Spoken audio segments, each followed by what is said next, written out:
In our lesson today, we are going to talk more about high and low pressure zones. You will think from what we have said and seen so far that the air goes straight from the equator, like we see in this chart, all the way to the poles. And the air from the poles comes all the way down to take the space created at the equator. That's how it looks.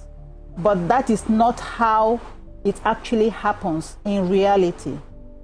In reality, this is actually what happens. This looks more like what happens in reality.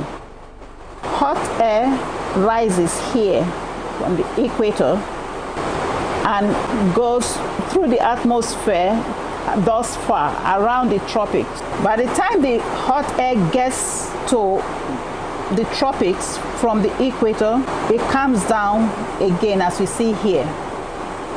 What happens here as this air sinks is that it turns in two directions. This air sinks here and this goes up. The same thing happens here at the Tropic of Capricorn.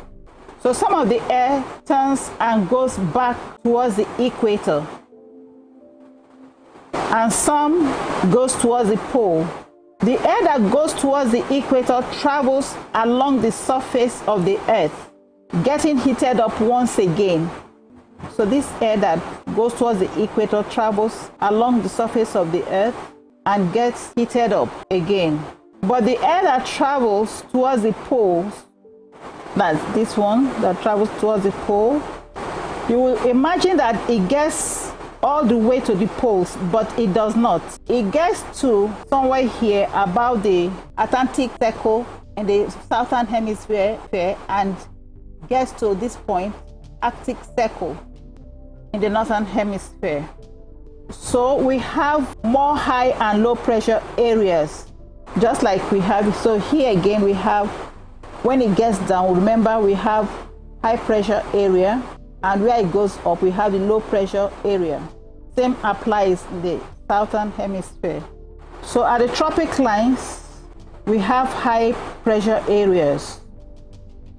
At the Atlantic and Arctic circles we have low pressure areas.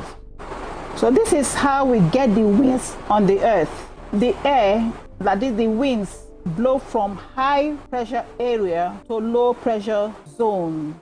And all this happens because hot air rises. If hot air didn't rise, we wouldn't have winds. When the winds blow really, really hard, we get storms.